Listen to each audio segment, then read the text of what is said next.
Hi, this is Debbie and thank you for joining me. Today I'm using the faux watercolour technique I shared in my last video, but this time I'll be looking at the effect of generational stamping. I'm not sure if that is the correct term for it, but hopefully you'll know what I mean as we get further on. Before I get started though, I wanted to say how pleased I am that you love the Inspired By series I started. This will be my second episode, and while I was making this card, I was thinking of the fabulous Laura Basson. I'll link to Laura below. I adore Laura. We started out in the card making community at about the same time, and I love her beautiful soul, how she tells us the stories of her family and what's going on. Not to mention, she is the queen of rainbows, colour in general, and an ink blending magician too. I didn't have a particular card in mind, but I was thinking about colourful backgrounds with clean and simple sentiment treatment. Right, on to generational stamping. I used the solid grid background for this card and Fabriano Artistico Extra White Cold Press watercolour card.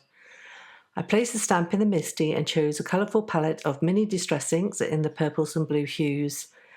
I know I should have gone for full rainbow, but for me these are quite bold colours. I used tumbled glass, broken china, faded jeans, Victorian velvet and seedless preserves. I took each mini ink cube in turn and randomly dabbed colour around the background stamp until eventually the whole area was covered in ink. I then took a Hero Arts mister and spritzed the stamp several times until the ink beaded up on the surface. I then carefully placed the stamp on the card and gently rubbed over the surface for a minute or two, giving the ink sufficient time to soak into the surface. I lifted the door of the MISTI to reveal the wet, inky background. I spritzed the background again with water to get the inks moving around and blending with each other, and also, while wet, splattered with white gouache and Perfect Pearl solution onto the background so that the splatter blended with the ink colours. I must admit though, when I looked at this background, it wasn't grabbing me.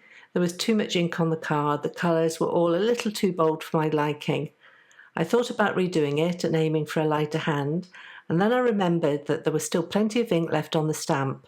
I grabbed another piece of watercolour card, this time one I'd cut down to size ready for an A2 card, and popped it in the MISTI, spritzed the stamp liberally with water again, and repeated the process of stamping and then splattering with white gouache and Perfect Pearl solution.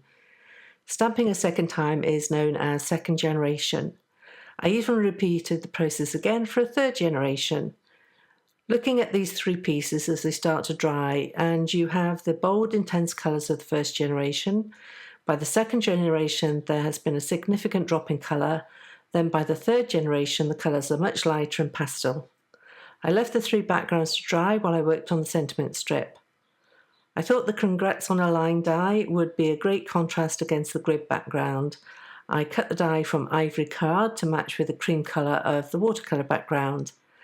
With the three backgrounds now dry, I splattered liberally over them again with white gouache.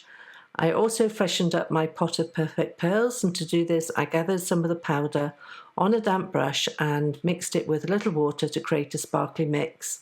I then used this mixture to splatter over the backgrounds again. I decided to use the second generation stamping, the middle one, the one with a little colour but not too much. I feel like Goldilocks and the Three Bears at this stage. I decided that the die cut sentiment suited a landscape card better than a portrait card, and so I trimmed the inky background to fit a landscape A2 card front and did the same for the die cut piece. I left just an inch of ivory card below the die cut. I applied foam adhesive to this area and also little strips behind the floating letters and adhered to the inky background. I then in turn added the background to an A2 card base cut and scored from a fog card. I thought the pale grey provided just enough contrast to the colours without overwhelming them. The inch of ivory card at the bottom was the perfect place to add a coordinating sentiment.